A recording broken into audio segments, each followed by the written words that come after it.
This boy crawled through the freezing snow. The cold tore at his skin, and even so, he did not want to die. His name was Aster in his past life. He was killed by his own father. Aster ended up reborn as a baby in the middle of a frozen storm. It was cold, icy, but he wanted to survive. On that day, he was adopted by Viscount Elhen. When he opened his eyes, he had a mother and a harem of sisters, but on his back, there was an insignia, a mark capable of rivaling the talent of the gods. On a battlefield, a warrior stands over the bodies. Approaching from behind, a man calls him by the name of Ash. He then asks why Ash is there and not leading the subjugation force. Clutching his wounded arm, Ash remains silent for a moment. Then he finally replies that he came there to kill him. Standing tall, Ash accuses him of using his unit as a disposable bait. His face filled with rage, he calls him father. The father replies that this is the purpose of a wingless one, his foolish son. Revealing his name, the scene focuses on Ash A. Elmheim. Shortly after, the crest of House Elmheim is shown to everyone. Shifting to a flashback,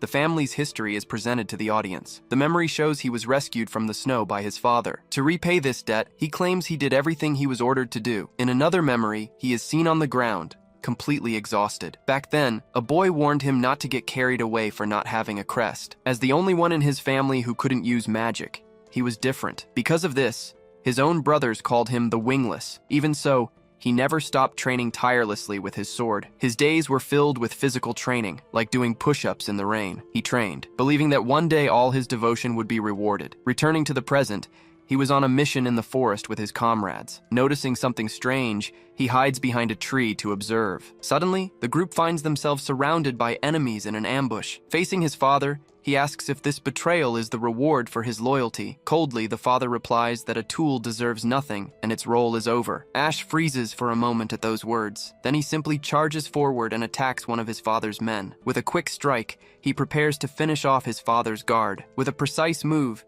he cuts down the soldier, who falls to the ground, defeated. Then, the father appears with a new cut on his face, staring at his son. Suddenly, two men attack him from behind and bind him with chains. Spinning with his sword, he manages to counterattack and wound both opponents. Despite fighting back, he remains trapped by the chains, screaming in pain and rage. At this, his half-brother says that a wingless will always be a wingless. Looking down at him, the other adds that groveling suits him. Lying in the snow, Ash asks why his father saved him just to abandon him. To humiliate him, the father kneels and says he was never of any use. Then he grabs him by the hair, forcing his face upward. He reveals that he needed the power of the 7 wings that was dormant within him. Not understanding, Ash asks what the 7 wings are. The father then comments that his mother was extremely useful for his plans. He explains that she bore the seed, which was Ash, for a purpose. Reaching out, Ash begs him to wait and explain what was happening. He screams Lordric's name, demanding his father give him an answer. His hand finally falls into the snow as he just says that it's cold. Lying in the snow, he wonders if this is his end. Questioning his life's purpose, his consciousness begins to fade. Suddenly, he sees himself as a baby, feeling a strange warmth in the snow. Being held by someone, he feels protected from the intense cold. Opening his eyes, he understands that this is not a dream. Completely disoriented, he finds himself lying alone in the middle of a blizzard. He then looks at his body, noticing that it is very small. He then raises his hand and realizes it's a child's. At that moment, he understands he is in a baby's body, being held. Looking at the woman holding him, he realizes she is dead. Changing scenes, knights are ordered to find the woman in the blizzard. Shouting orders, the leader commands them to recover the kidnapped baby for Duke Lordric. Hearing the order, the baby's eyes widen in complete surprise. An image of Lordric appears as he wonders about the kidnapped baby. Then he finally realizes they are looking for him. He remembers being found in the snow, considering he might have returned to the past. Suddenly, his body begins to shake uncontrollably in the snow. Deciding to confirm everything later, he focuses on surviving the intense cold. Knowing the Duke will find him if he stays, he tries to break free. Reaching out, he begins to crawl away from the body. With difficulty, he says he needs to escape as far as possible. Trying to find purchase,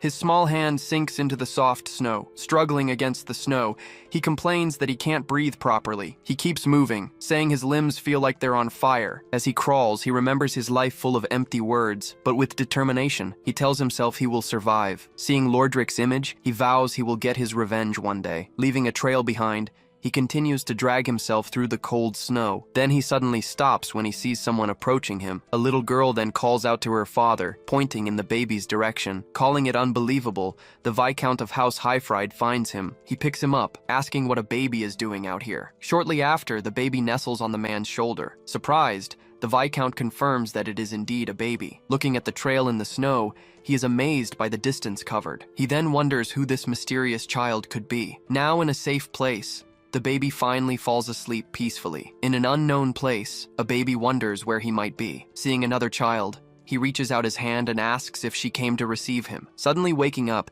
he realizes that someone is poking his cheek. Surrounded by other children, one of them warns not to squeeze his nose. Being grabbed from all sides, he is completely confused by the situation. In a girl's arms, he turns with a very irritated expression. Then he throws himself onto the ground to escape her arms. Crawling quickly, he tries to flee the room to be alone. Surprised by the scene, one of the girls asks what is happening. Running after him, the children shout for him to stop where he is. With nowhere to go, he simply raises his hand to protect himself. His gaze suddenly fills with a new and strong determination. Then he begins to float, wondering if that was magical power. Floating in the air, he blinks and gives everyone a confident smile, but he soon loses control, shouting that he can't stop falling. Desperate, he keeps falling toward the ground with no control. Falling into the Viscount's arms, he hears that he is quite a strange child. Looking up, he widens his eyes as he recognizes the man who saved him. Then he realizes that it is Viscount Highfried, the Duke's brother. Seeing the enormous mansion,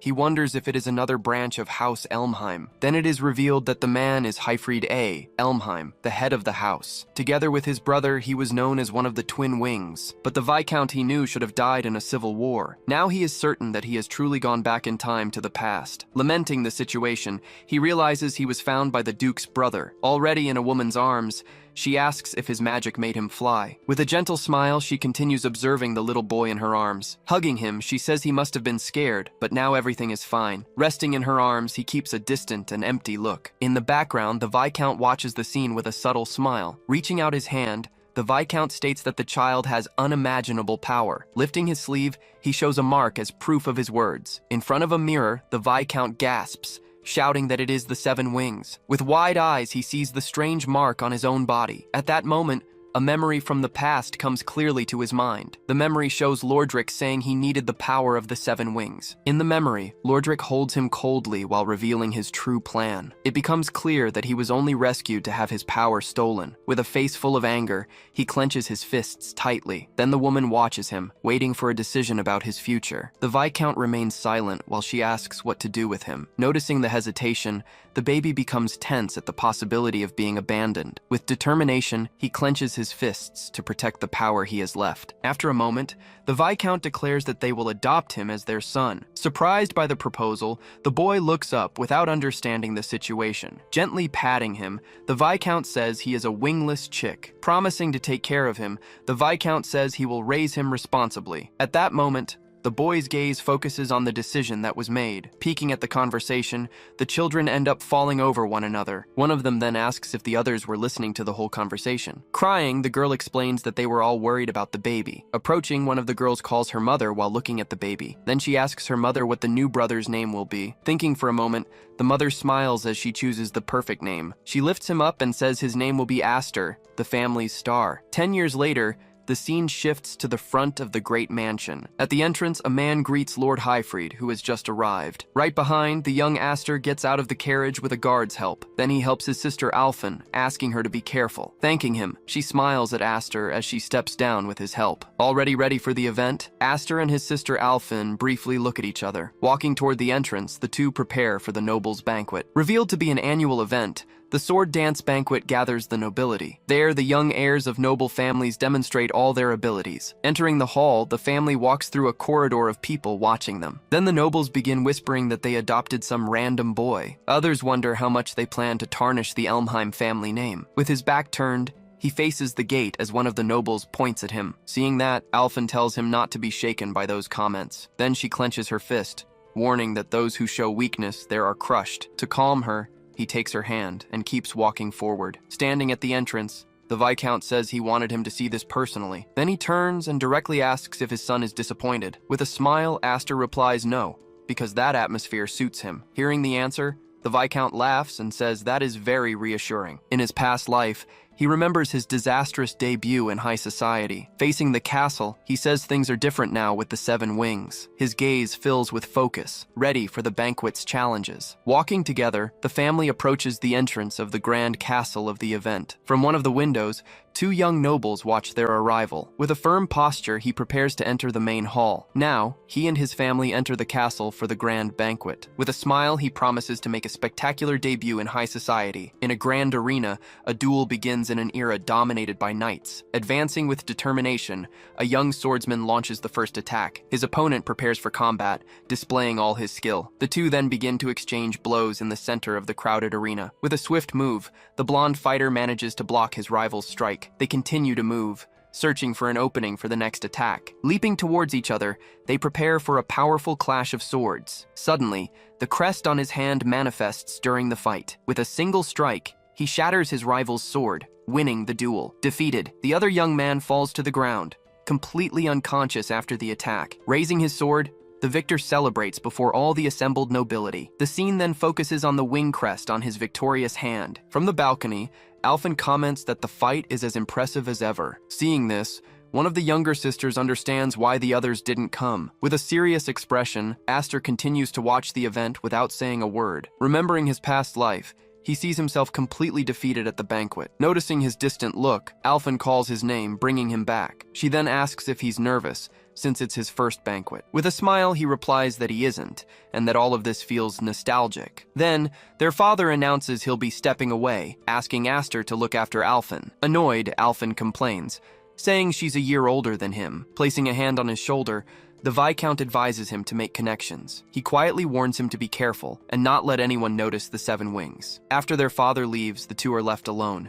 observing the main hall. Immediately after, they become the target of hostile glares from the nobles. Realizing the hostility, he concludes there will be no room to socialize. His gaze suddenly turns serious, focusing on the center of the hall. As he starts to walk away, Alphen calls out to him, asking where he's going. Without stopping, he replies that he's going to make some friends. Walking down the stairs, he approaches a group of assembled nobles. Turning around, the group's leader asks who he is and what he wants. Smiling, he introduces himself to Dallas, his older brother from the main house. He then says his name is Aster F. Elmheim, their younger brother. Unimpressed, Dallas says he saw him from afar as he approached. Right after, the other young man whispers that he's the adopted boy. Suddenly, Dallas gets angry and yells that's why he's called F. A memory reveals that Dallas and Grion were the ones who killed him. Seeing them now, he remembers they seemed terrifying in the past. But now he sees them only as sparks, pretending to be a great flame. Snapping out of his trance, he turns to leave with his sister. Grabbing his hand, Alphen asks him to come back, since he already introduced himself. But Dallas calls out to her, noticing she's also at the banquet. Mockingly, he asks if she isn't hiding behind their father today. He then orders her to come closer and entertain them for a bit. Angrily, she refuses,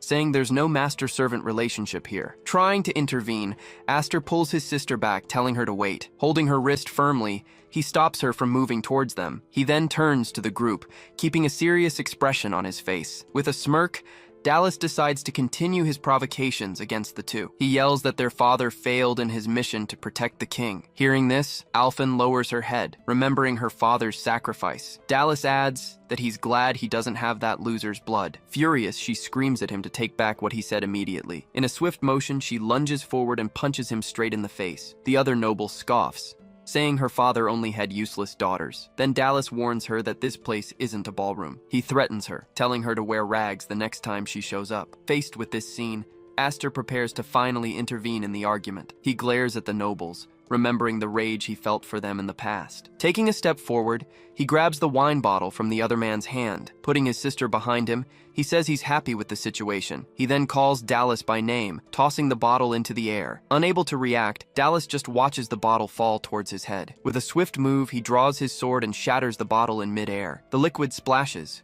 completely drenching Dallas's face and clothes. Wielding the sword, he faces the group of nobles, who are left paralyzed. Tasting the liquid, he realizes it's just grape juice. With a smile, he says it's perfect for childish nobles like them. Trying to stop the attack, the father yells for Aster to hold back and stop. In a flashback, his sister asks if he plans to kill them all. He loses control, leaving all his sisters terrified on the ground. Recognizing the power, the Viscount is impressed by the strength of the 7 wings. As he tries to block the advance, he wonders if that power can be controlled. He then questions whether Aster, or even he himself, could contain such a display. Back in the present, a guard runs in, reporting an emergency. Annoyed, the Viscount asks what it is as he's in a conference. The guard then informs him that the children of the Elmheim houses are dueling. Hearing the news, the Viscount is shocked, his expression turning grim. He quickly stands and heads to the scene to see what's happening. Arriving, he finds Alphen and asks what the hell happened. A nobleman then points to the arena, telling him to look. Before everyone, a duel between brothers of House Elmheim is revealed. Watching the fight, the noble comments on what will happen depending on the outcome. Nearby, another noble watches the situation unfold, looking quite concerned. With a smile, the man declares that this banquet will turn into chaos. At that, Dallas calls him an idiot, saying he doesn't know the difference in their strength. Revealing his 4-winged crest,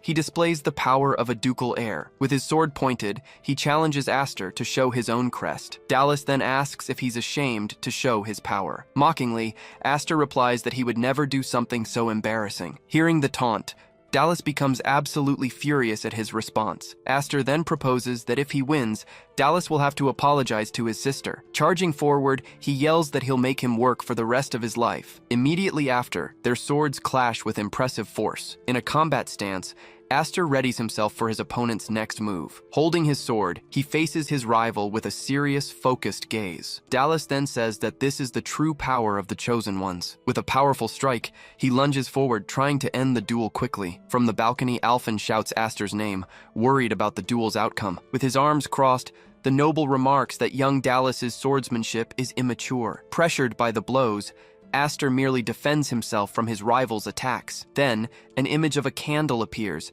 comparing normal magic to its flame. The magic sealed in the wings, on the other hand, is like a massive explosion. Advancing, Dallas asks where all the confidence he showed before has gone. Aster then retorts, asking if he's going to apologize or just talk. Angrily, Dallas yells for him to show his true power. From the sidelines, a noble smiles and says the fight is already decided. The blade of Aster's sword gleams, ready for the counterattack. With a swift move, he finally manages to block his opponent's attack. Surprised, Dallas shouts, not understanding how he stopped the blow. Coldly, Aster tells his cousin that he talks too much. Parrying the attack, he throws his opponent back with a single move. He then takes his stance, preparing to end the fight once and for all. Charging forward, he says he trained for 10 years for his revenge. With a focused gaze, he prepares his next attack with all his might. His strike hits its mark, easily pressing against his cousin's sword. Thrown backward, Dallas struggles to stay on his feet. Surprised, his brother notices that Dallas is being pushed back. With his sword,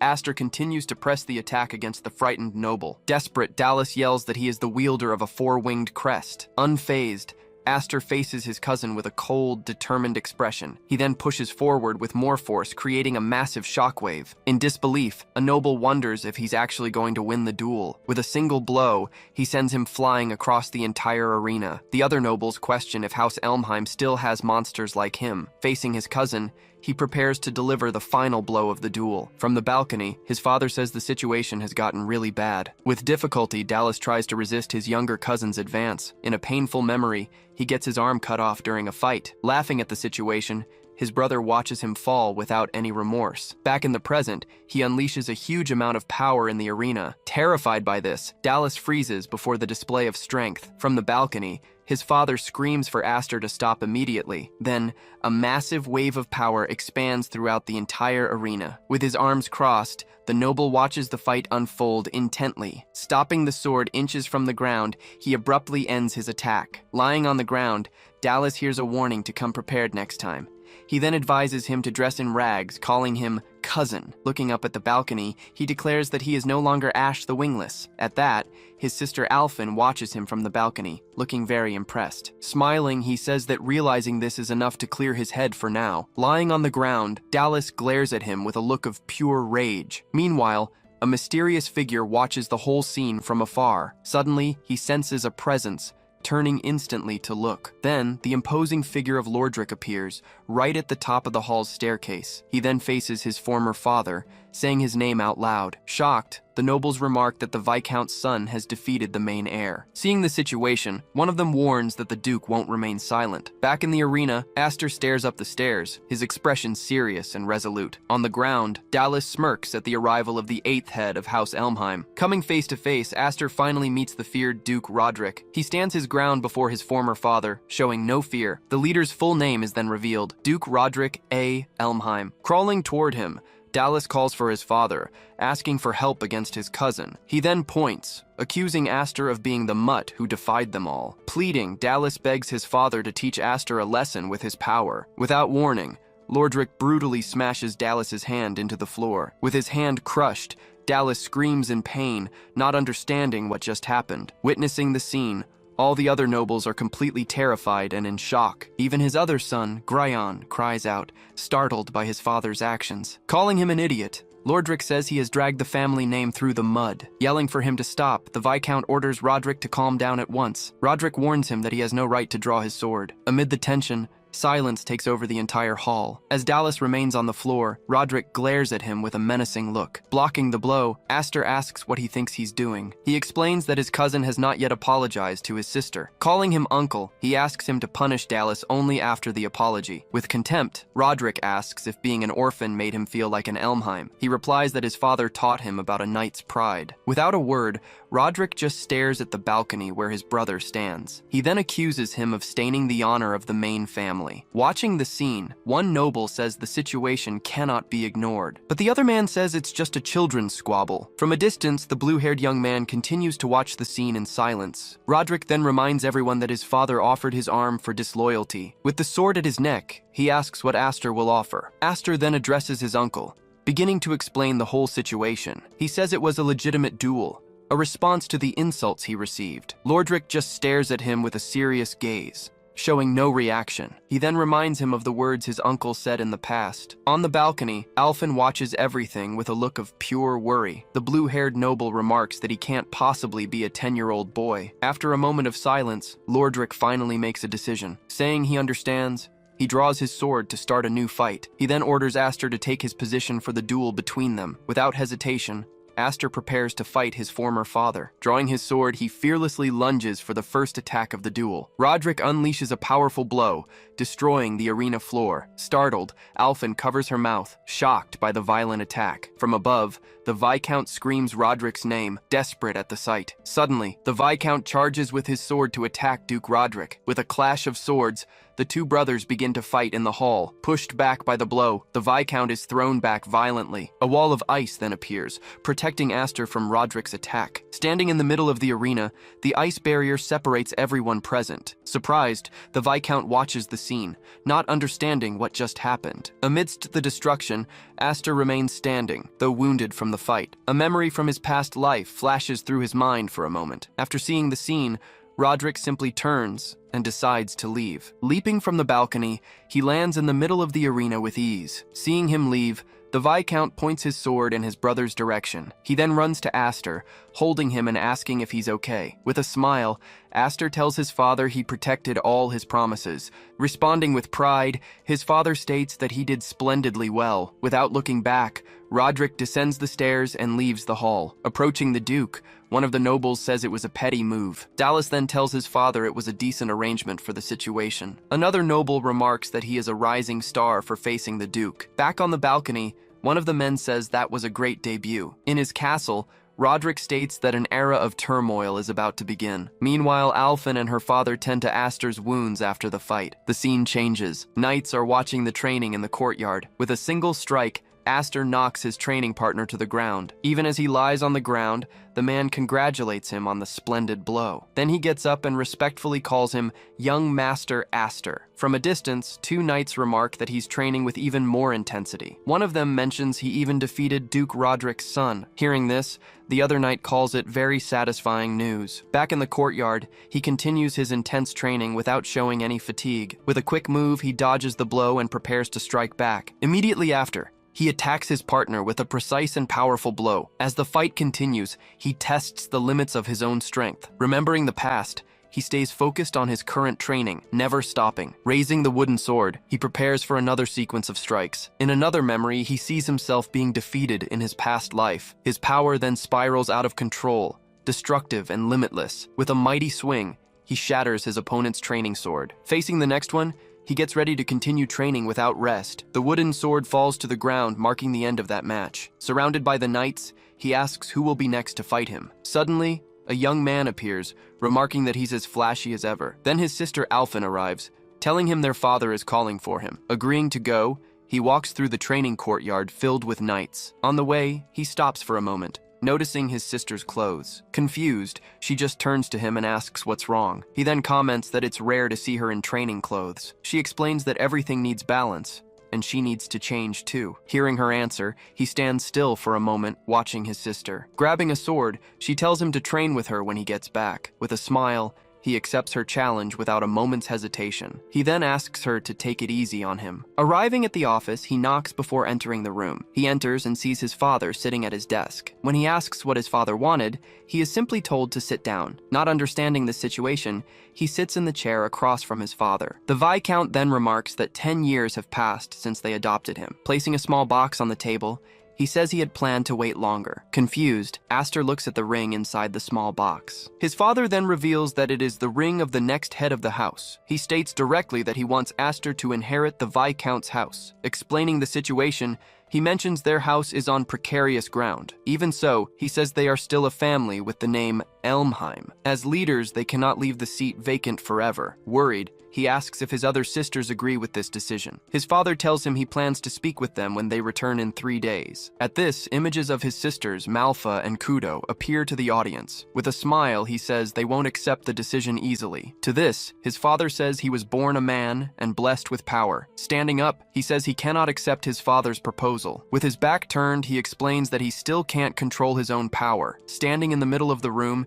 he says he doesn't have the confidence to persuade them. Hearing this, his father just gives his son a faint smile. He then remarks that he always wondered if Aster was truly a child. Opening another box, he says he would have given the ring as a reward, but he concludes that the other box would make him much happier. Looking at the box, he is surprised by what's inside. His father then reveals that it is the demonic sword, Gram, which devours mana. In the forest, his father says this should be far enough. Aster then asks why they didn't go to the training dojo. His father reminds him that he tends to destroy everything when he trains. Handing him the sword, he says he retrieved it from the main house for him. He then removes the sash covering the demon sword's blade. Surprised, Aster is shocked to see the sword Gram without its protection. He notices the sword doesn't have a blade like the others. At that, his father channels his own magic, creating a blade on the sword. He explains that the blade is completed by the user's own magic. Unleashing a strike, he cuts through everything in his path with the sword. The attack creates a powerful vortex that destroys the trees in the forest. He then warns that the sword can drain its owner if they have insufficient magic. He offers the sword,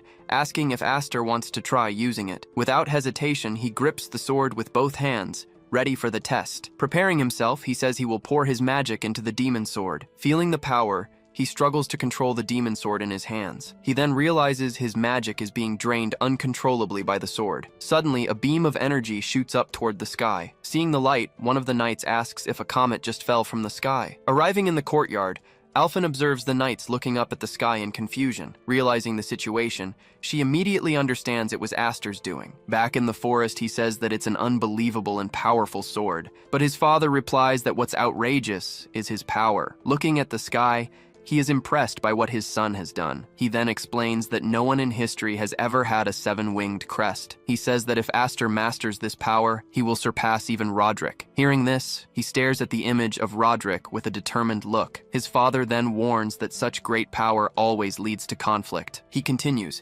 explaining that if people find out about the 7 wings, many will envy him. He finishes by saying that others will simply hate him because of his power. Continuing the warning, his father says others will want to use him or eliminate him. Extending his hand, he advises him not to regret his weakness. He then asks Aster to become strong and overcome all challenges. Holding his hand, Aster promises not to live a miserable life like before. Thanking his father, he vows to make the power and the sword his own. 3 days later, the family welcomes the daughters who were away from home. Arriving at the mansion, sisters Kudo and Malfa announce their return to everyone. With a sigh, Kudo seems a bit tired after the long journey, but she quickly cheers up, asking for a hug from her younger sisters. Running towards them, the girls joyfully embrace their sister Malfa. Seeing this, one of the sisters asks why they didn't hug Kudo too. They explain that Kudo always ends up messing up their hair. Crossing her arms, Kudo asks if she would really do something so unknightly. Just then, she turns and notices her sister Alphen's presence. With a tight hug,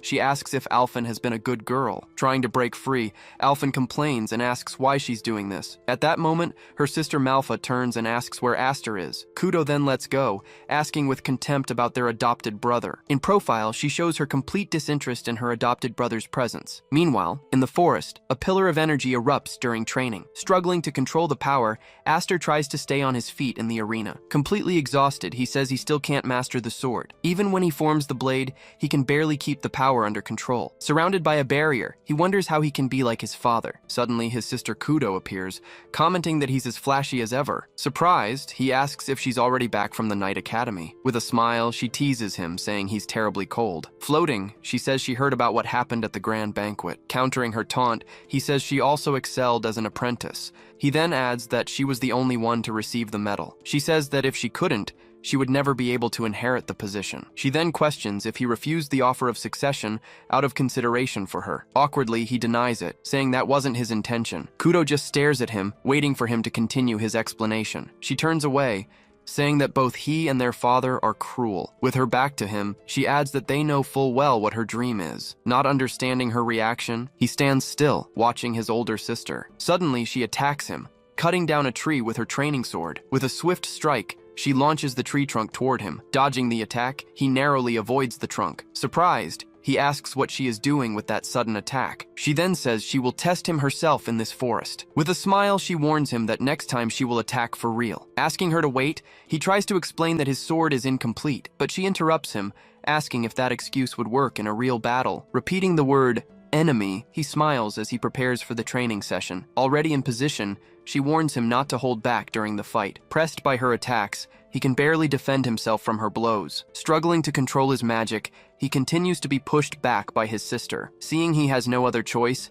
he unleashes his power to fight seriously. Suddenly, a young man appears out of nowhere, blocking his sister's attack. The explosion from the attack destroys part of the forest, creating a clearing. Sister Kudo then praises his ability to keep up with her strikes. With difficulty, he continues to defend himself against his sister's powerful attacks. She criticizes him, saying his mana control is absolutely pathetic. Tired, he remarks that she's as merciless as she's always been with him. In a flashback, he recalls how she has always been this way. In the past, she would say he was the only man with the right to inherit. He then remembers she hated him for having a crest. Calling her a storm, he saw her as someone who always picked a fight. In the present, her sword stops inches from the ground, showcasing her control. Confused, he just watches his sister, surprised by what happened. With one strike, he manages to block her attack with his own sword. Angrily, she yells that he isn't worthy of being the next leader. Changing scenes, Sister Malfa asks if it's safe to leave them alone. She warns that in the worst-case scenario,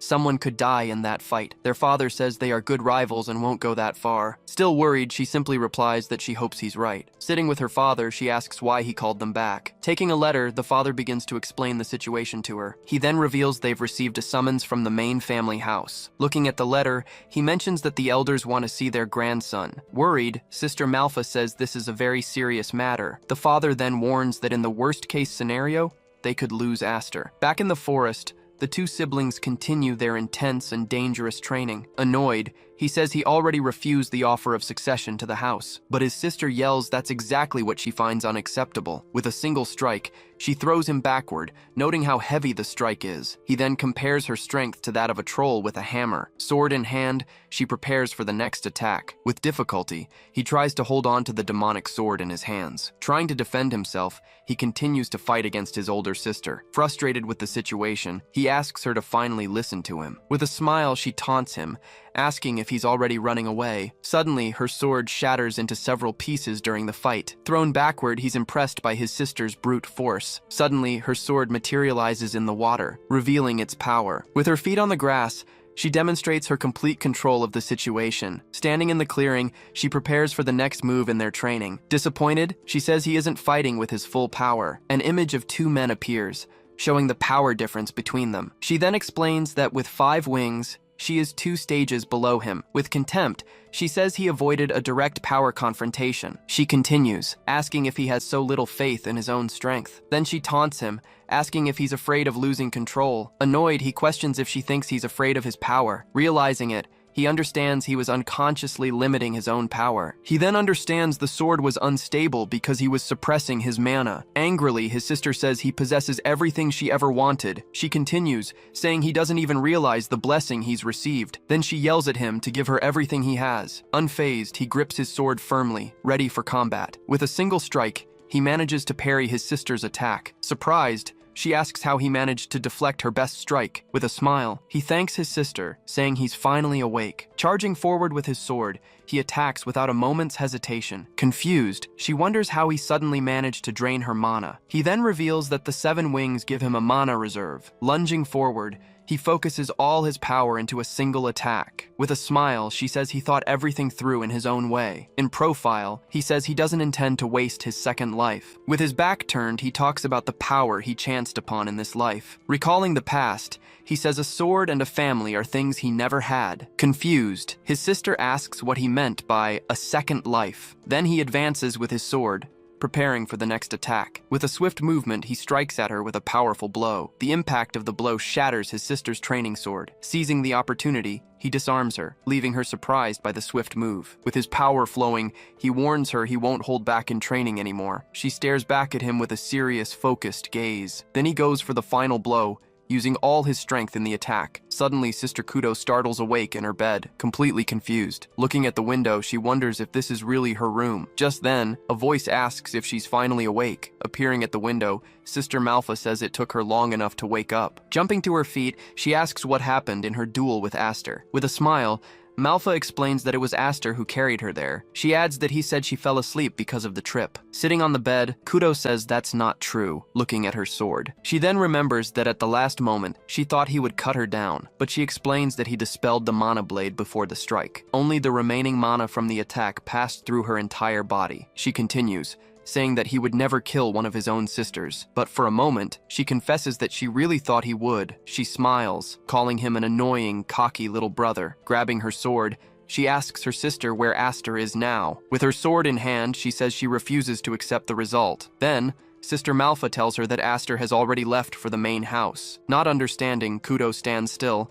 processing the information she just received. Malfa then explains that he was summoned by the main house of the Elmheims. Stunned by the news, she just stands there in the middle of the room. She yells, complaining that no one told her anything. Changing scenes, a carriage travels through the streets of the kingdom's capital. Inside, Aster watches the city's hustle and bustle through the carriage window. His father explains that he will be meeting one of the lords who support the house. Even in retirement, they are still the family's shadow rulers. Confused, he wonders why the elders have summoned him now. He figures it must be because of what happened at the festival. He continues, saying that the elders value honor above all else, and anyone who tarnishes that honor gets thrown into a cage of beasts. Surprised, his father asks where he heard that story about the family. With a smile, he says he's prepared for punishment or exile. Then his father asks if he's okay with leaving without saying goodbye. He replies that it's fine, since he was going to leave anyway. Then he says that Sister Kudo will be more relaxed with him gone. Looking at his sword, he thanks his sister for helping him understand it. He sits down and asks his father not to save him no matter what happens. Confused, his father says he's the youngest in the family. Annoyed, he yells at his son, telling him not to act so tough. Suddenly, the carriage door bursts open with a loud noise. Throwing the door open, Sister Kudo appears, asking why he's there. Seeing her there, the father asks if she ran all the way to the carriage. Jumping inside,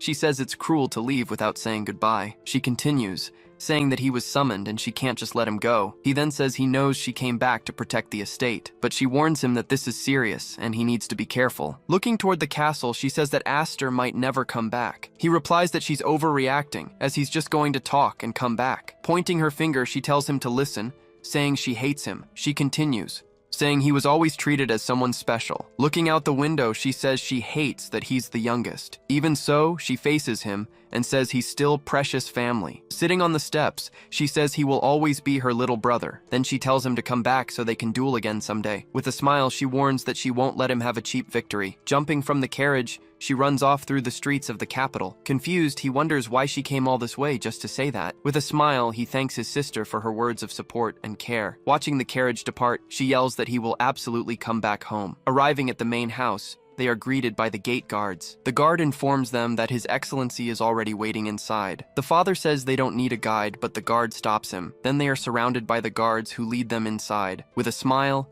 he faces the situation, ready for whatever comes. Looking at the castle, he says it feels nostalgic to be back home. In the courtyard, a group of knights is training with wooden swords. His father advises him not to lose his cool during the meeting, but he replies that their approach is the real problem here. Staring straight ahead, he doesn't seem to be paying attention to his father's words. Seeing the training grounds, he notices that Dallas is not among them. Distracted, he doesn't hear what his father is saying to him. With a smile, he says he was listening attentively to everything. Promising to behave, he says his sister told him to come back safe. Then the doors open, revealing the elders' meeting room. Before the elders, the arrival of Lord Highfried and his son is announced. Walking through the room, one of the elders greets him with a mocking tone. He then calls him grandson, asking if it's already been 10 years. Kneeling, the father greets him as the sixth head of the Elmheim family. Then he corrects him, saying to call him great-grandfather with respect. In profile, Aster observes the man on the throne, remaining silent. In his thoughts, he calls him Zenith, the monster of shadows. Looking around,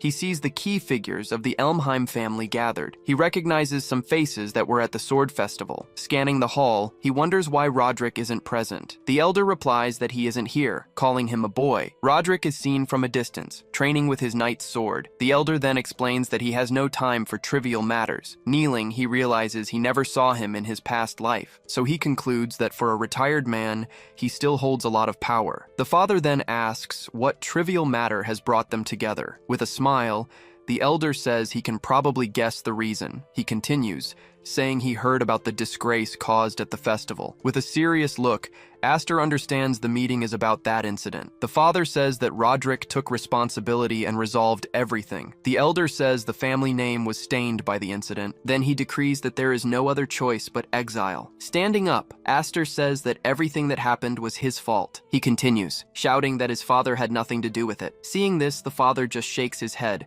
disappointed by the attitude. Surprised, he just watches his father's reaction to the situation. The elder criticizes him, saying he wasn't properly disciplined before. He then explains that the family commands 12,000 knights in its name. Carrying the family name, the knights are not all united under them. He adds that there are countless fools who covet the peak of power. He adds that there are fools even in this meeting room. Slamming his staff, the elder says he wants a guarantee that he is not a threat. Another man hands a staff to the Viscount, who is startled by the scene. Looking at the object, the elder reminds him of his painful past. He says that was where Roderick cut off his arm for disloyalty. Then he orders the Viscount to cut off his adopted son's head. Shocked by the order, he freezes, not knowing what to do, but the father refuses to follow the order, standing by his son's side. He says if the choice is between his son or death, he chooses death. With his back to the scene, the elder simply says he understands the situation. With the tip of his staff, he strikes the floor and prepares himself. Then he orders them all to die, including the Viscount's daughters. He continues,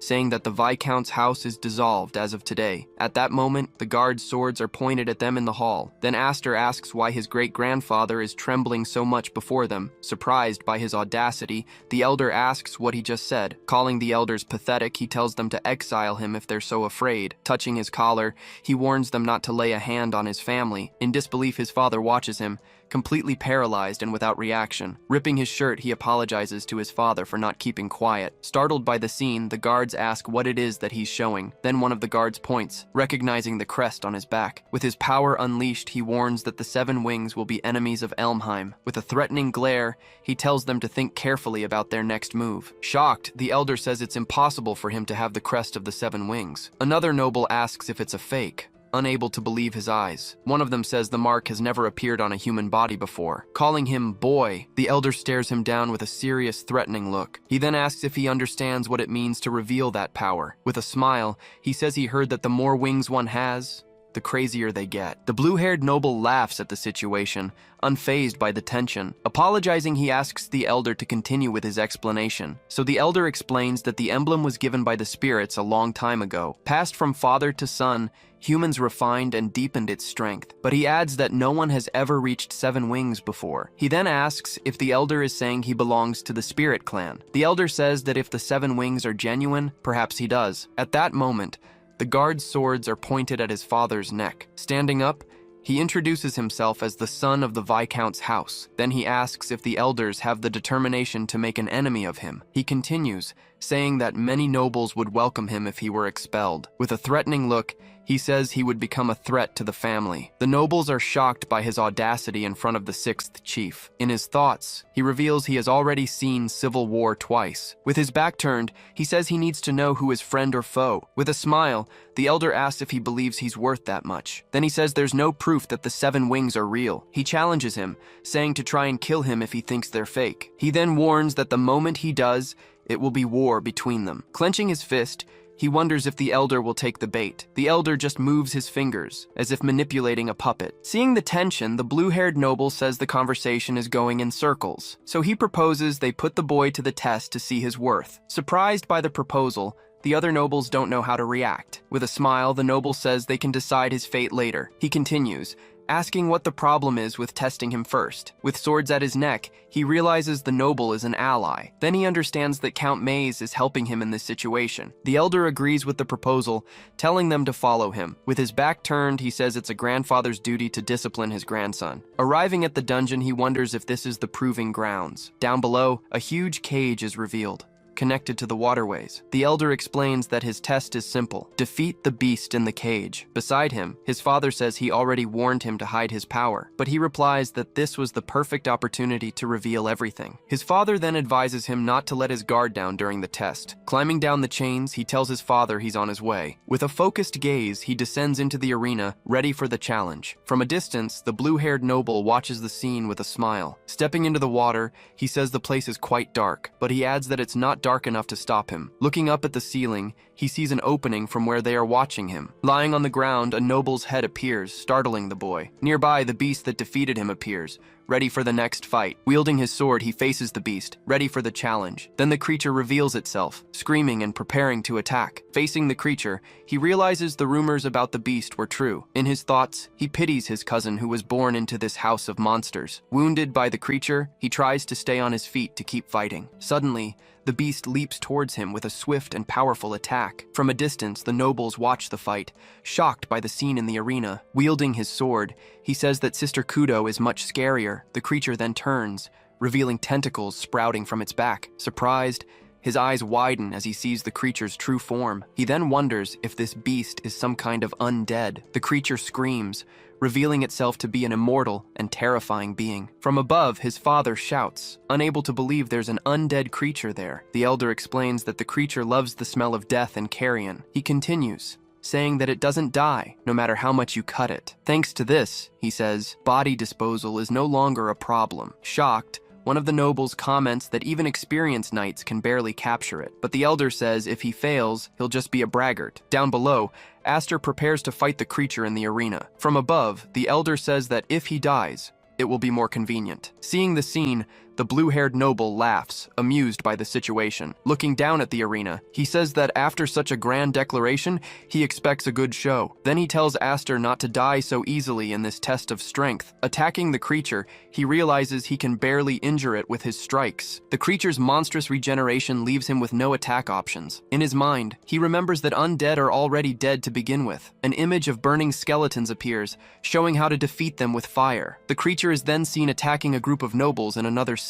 Seeing that retreat is not an option, he prepares for combat. With his sword in hand, he says he will prove his worth. Charging forward, he decides to crush the undead with pure force. He then advances, ready to use all his power in the battle. Feeling the power, the noble is impressed by the strength of the 7 wings. Shocked, another noble asks what's happening down in the arena. The elder just watches the scene, silent and without any reaction. Amidst the smoke, Aster gets up, ready to continue the fight. Disappointed, The elder says it's a shame what happened to him. Suddenly, the creature lunges forward and lands a direct hit on the boy. Thrown backward, he tries to defend himself from the creature's attack. With a roar, the beast prepares to deliver the final blow. From above, his father screams Astor's name, desperate at the sight. The noble stops him, telling him not to do anything to save him. Angry, he asks if he should just stand there and watch him die. But the noble tells him to calm down and watch the situation. He continues, saying that Astor seems to have a trick up his sleeve. Lying on the ground, he says the plan seems to be working. Looking at the beast, he notices it has gotten a little smaller. With his sword in hand, he prepares to absorb the creature's mana. The creature then attacks him, trying to bite the sword to stop him. Pierced, the beast starts to spit a dark liquid from its mouth. Angrily, he says he'll keep doing this until it dies. He then continues to absorb the creature's power with his demon sword. Shocked, his father says he's seen that technique somewhere before. In a memory, he sees a similar technique, but very different from the current one. With the power unleashed, the arena begins to be destroyed by the energy. Up above, the nobles shout that the place is collapsing from the fight. Trapped on the balcony, the elders watch the destruction, unable to escape. Impressed, the elder finally understands the true nature of his power. He then realizes that this is the true power of the seven wings. Fallen on the ground, one of the nobles asks if the attack has finally stopped. Looking at the arena, the elder asks where the magic beast has gone. He then realizes the undead was caught in the mana vortex. In the arena, the sword's power creates a whirlwind of destructive energy. Wielding the sword,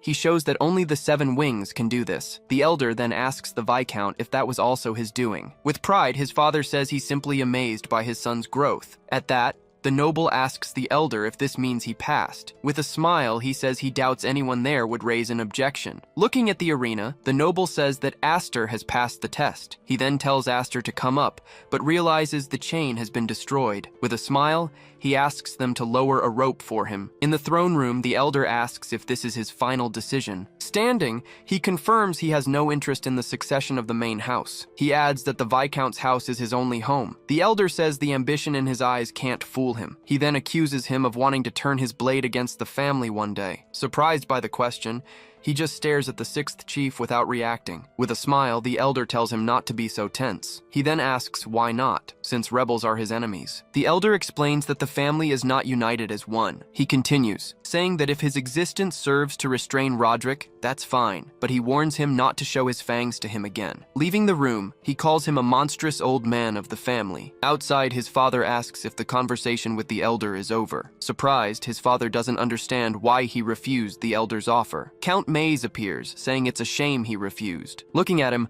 Astor recognizes him and calls him by name. With a smile, the Count says he just felt like teasing him. Not understanding the situation, he just stares at him with a serious expression. With a hand on his shoulder, the Count congratulates him on his achievement. He then asks Astor to look at the other nobles in the room. Seeing their reactions, he realizes that many of them want him for themselves. The Count says that now, many will attack him in various ways. Looking at him, Astor asks if he is one of those people too. Without answering, the Count just stares at him, remaining silent for a moment. Then he reveals that he's a member of the Knight Academy's council. He points to the other noble, saying that he does the same thing. As he leaves, he says he hopes to see him at the Knight Academy soon. Watching him leave, he thinks it's too soon to know if he's an ally. Then his father puts a hand on his shoulder, saying they should go. He continues, saying they need to tell his sisters about the great performance. With a smile, he says their mother might faint when she sees his injuries. The scene changes as a knight reports Dallas's death to his commander. Roderick then wonders what happened with the high-fried's son. The guard says he doesn't care about his own son's fate. With his hands folded,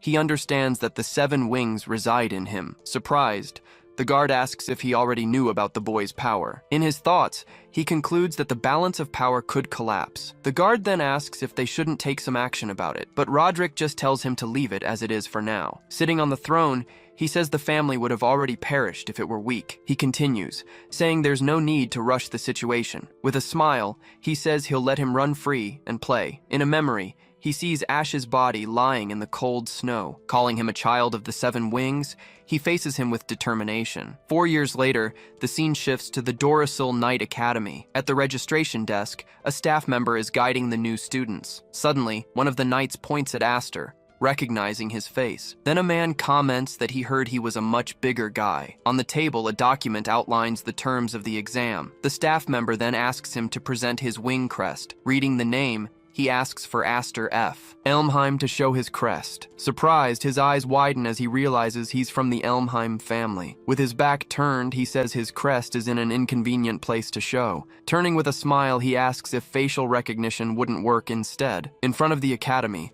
a crowd of knights gathers for the exam. Walking among them, Aster is suddenly called out by one of the knights. With a mocking tone, the knight says that yes, he's talking to him. Introducing himself as Vigar, he asks if Aster isn't in the wrong place. He continues, saying this is where the elite gather for the exam. Unconcerned, Aster just says that there's no problem then. Vigar then reminds him that everyone there has gone through rigorous training. Glancing at his sword, he says it's no place for rookies. From a distance, one of the knights comments that Vigor is messing with the new guy. The other says the most important thing is that he's from the Elmheim family. Whispering in his ear, a young man says that he's Aster. Confused, Vigar asks if he's cousin Aster from the main family. With a serious look, he stares at the man approaching him. Coming up from behind, Grion calls his name, greeting his cousin. With a smile, he says he'll call him cousin anyway. He then comments that what happened to Dallas was quite regrettable. With a smirk, Grion says a disgrace like him deserved to die. He continues,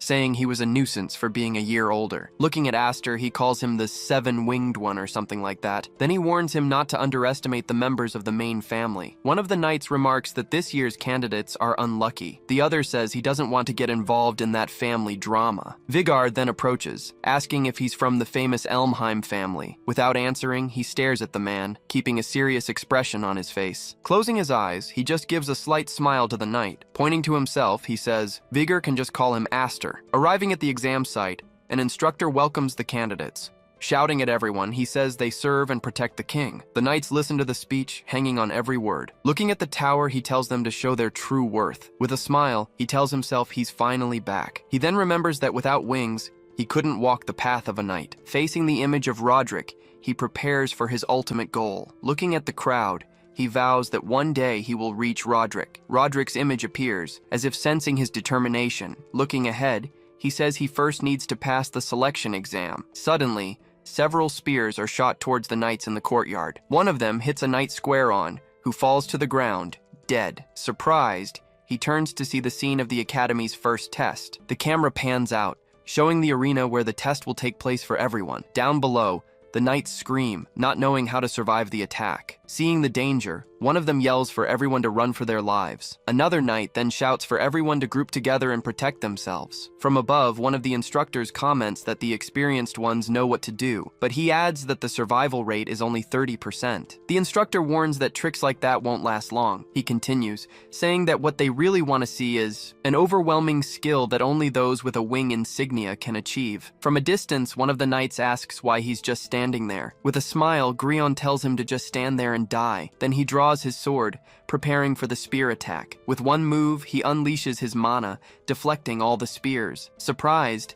the other knights wonder what is happening. Flying through the air, he easily dodges all the spears. With a smile, he tells the spears to come at him. With his sword in hand, he continues to deflect the spears with his mana. Shocked, Grion wonders what kind of monster he is to be able to do that. He continues, saying that not a single arrow is getting past him. With his arms crossed, the instructor wonders if he's generating air currents. He then concludes that it's as if he's shrouded in a storm. Looking at the arena, one of the knights asks if the attack is over. The instructor comments that more people survived the test than expected. Then he shouts, congratulating everyone who passed the first test. He continues, saying that those still standing have passed the trial. Without giving them time to rest, he immediately guides them to the next location. Tired, one of the knights complains, calling the instructor a demon. With a smile, Aster asks if he's already exhausted from the test. Confused, the knight asks how he's still so calm. From a distance, the instructor watches Aster, impressed by his stamina. Vowing to keep an eye on him, he prepares for the academy's next test. In the middle of the crowd, Grion carefully watches the other knights. In a memory, his father reminds him of his mission at the academy. He then orders him to stop Aster from becoming a royal knight. Back in the present, the instructor asks everyone to switch swords. Grumbling about the situation, Vigor exchanges his sword with one of the staff members. Looking at the new sword, he says it's not that different from his own. One of the knights says his strange sword made them suspicious. With the new sword in hand, he prepares for the next test. From afar, Grion taunts him, saying he's already tamed his lackeys. Annoyed, Viger asks who he's calling a lackey. Grion then tells him he'll regret wagging his tail for the wrong person. With a smile, Vigar says he has nothing to do with it. Looking at him, Aster realizes the situation is not good at all. He then understands that there are just bad vibes everywhere. The instructor shouts, explaining the rules of the Academy's second test. He explains that everyone will be divided into 3 teams for the battle. Then, the 3 team flags are shown, each with its own color. He continues, saying there are no restrictions other than using the swords. With the flags in his hands, he announces that he will reveal the teammates. The first team is led by Grion, carrying the group's red flag. The second team is led by another noble with the yellow flag. The third team is led by Aster, who gets the blue flag. The instructor says the signal to start is when the flare goes up. Holding the flag, he explains that each faction has 3 flags in total. At this, one of the knights understands that only one team can pass the test. Another knight asks if this means they have to face the Elmheims. Not understanding their reaction, Aster just stares at them with a confused expression. Viger then says they're afraid of the family's retaliation. Placing his hands on Aster's face, he explains they're afraid of Grion. He continues, saying their opponent is the heir to the main family. Viger continues, saying that no one wants to make enemies of such powerful people. So Aster asks if they're giving up on the test because of that. With a smirk, Viger says he wouldn't understand their situation. Running through the forest, he finds himself in an isolated team battle. In his thoughts, he remembers that the Elmheims have always been a tyrannical family. In a memory, Vigar says that he doesn't know what it's like to be weak. Back in the present, he realizes that on the outside, he's just one of them. As he runs, he finds it strange that the place is so quiet and silent. Hiding, he wonders if they're being cautious about the attack. Suddenly, a knight appears, surprised that he came alone. From above, another knight says that everything is going according to plan. Confused by the remark,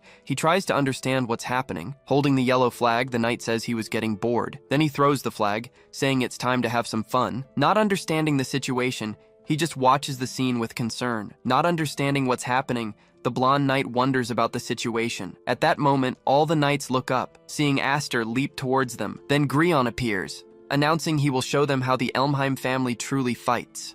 Subscribe, guys, for next part. Love you.